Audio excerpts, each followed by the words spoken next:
Hey guys, what's up? Welcome.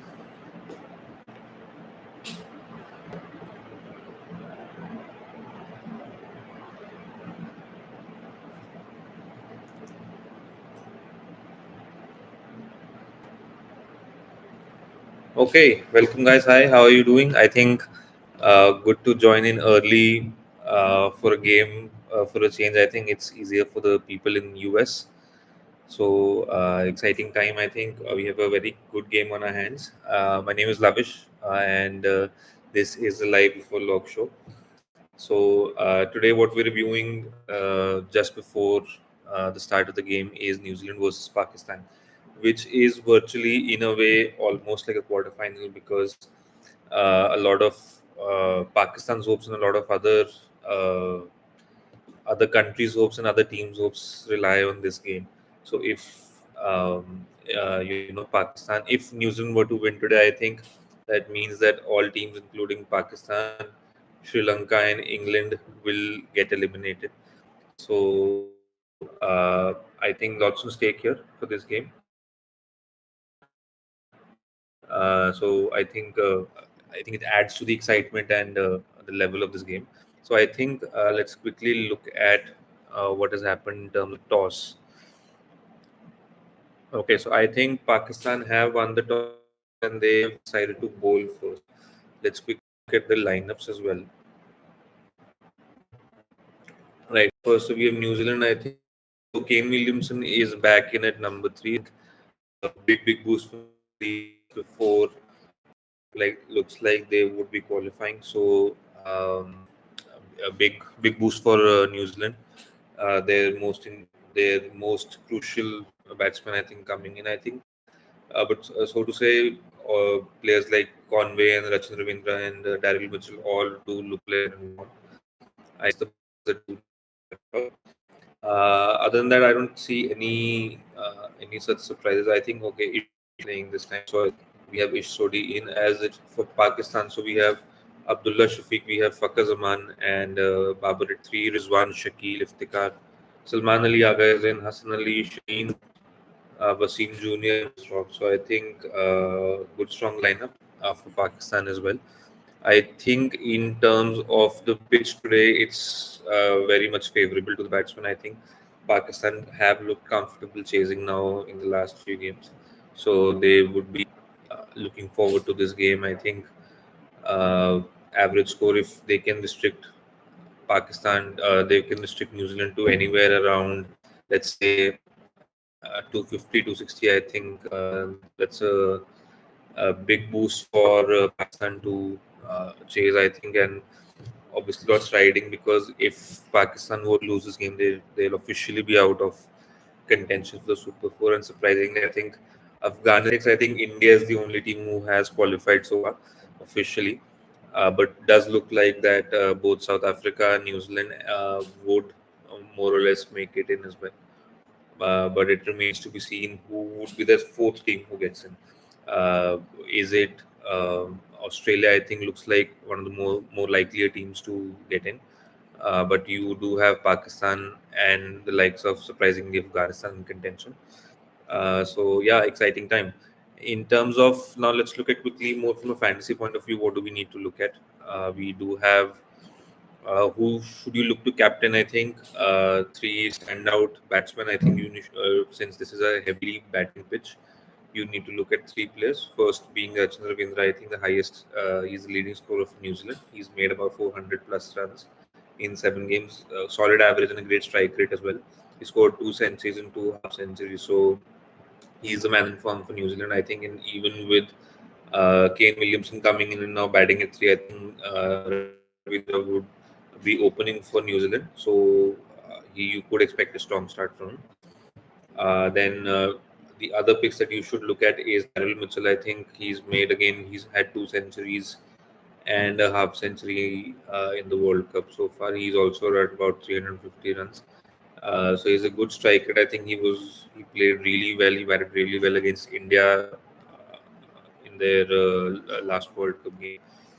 And from Pakistan, I think the only informed batsman, if you were to look at, is Rizwan. He is the highest in score for Pakistan, but apart from him, nobody really has been a standout for Pakistan in this tournament. Now, if you would look at any other top players for your fantasy teams, you cannot miss out on Mitchell Santner. I think he has been taking up key wickets at multiple stages of the game for New Zealand. I think he's been giving them big breakthroughs. So you definitely can't miss out on Mitchell Santner, and he obviously contributes to the bat as well. Even though he's the highest wicket taker in the World Cup for New Zealand. From Pakistan, I think obviously the highest wicket taker for Pakistan, Shaheen. Uh, he was in solid form in the last game. I think it was against Bangladesh. He performed really well. He took a lot of wickets and restricted Bangladesh to a very low score. So you can look at him for your fantasy teams if you're looking at bowlers. If you're looking at any budget picks, I think surprisingly, what someone you can go for is Glenn Phillips. I think he again is contributing both ways with the bat and the ball. So these are the, I think, and in the last game against South Africa, it is he took surprisingly he was the one to break through and get three very crucial wickets for New Zealand. So you can definitely look at Glenn Phillips as well. We'll, who are the players you shouldn't look at? Obviously, since Kane Williamson is in, I think Will Young is in starting, and you can avoid Tom Latham as well. I don't think he looks to be in that good form. Apart from that, I think there's no other obvious injury concerns apart from the ones that have already been mentioned. Matt Henry has been ruled out of the tournament. I think he has a hamstring and he's been replaced by Kyle Jamieson.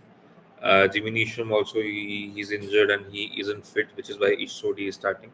So you can look at Ish Sodhi as well. Lockie Ferguson, I think he missed the last game as well. I think he hurt his Achilles against Australia. Uh, I'm not sure if he's back for this one. Let me confirm quickly.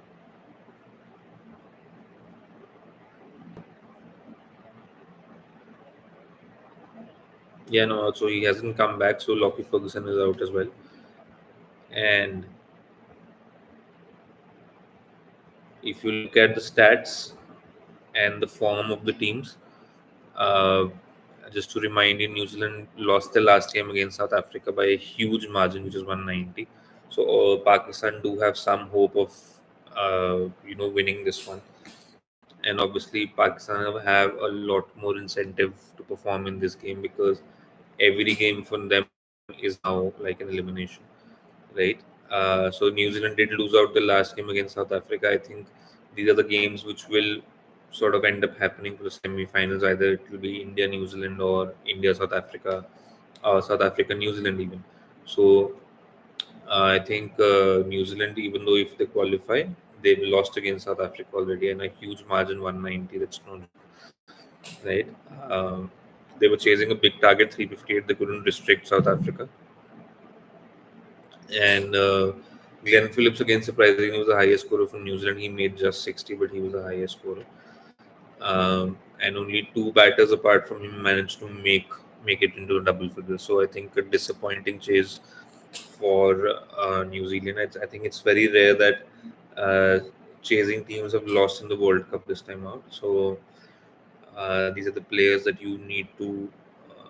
These are the teams. If I think, depending on how the toss happens, you need to look to build your teams. And obviously, if you've built a team for the first innings, you can obviously, based on what's happened in the first innings, you can look to build teams for the second innings as well, right? And prizes for this one, I think the first prize in this is $1,000 in single.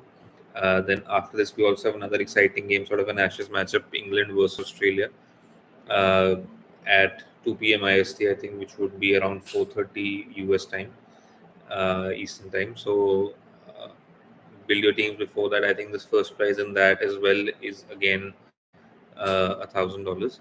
So I think, yeah, that's it from my end. Thanks to everyone who joined in. I know it's usually late when before the matches start, but I thought since it's an early kickoff and it's a big game, lots riding on this game. So I thought we'll catch up live with everyone. All right, that's it from my end, guys. Keep playing Gully Cricket and keep building your teams and win a lot of cash prizes. I will see you for the next one. Take care.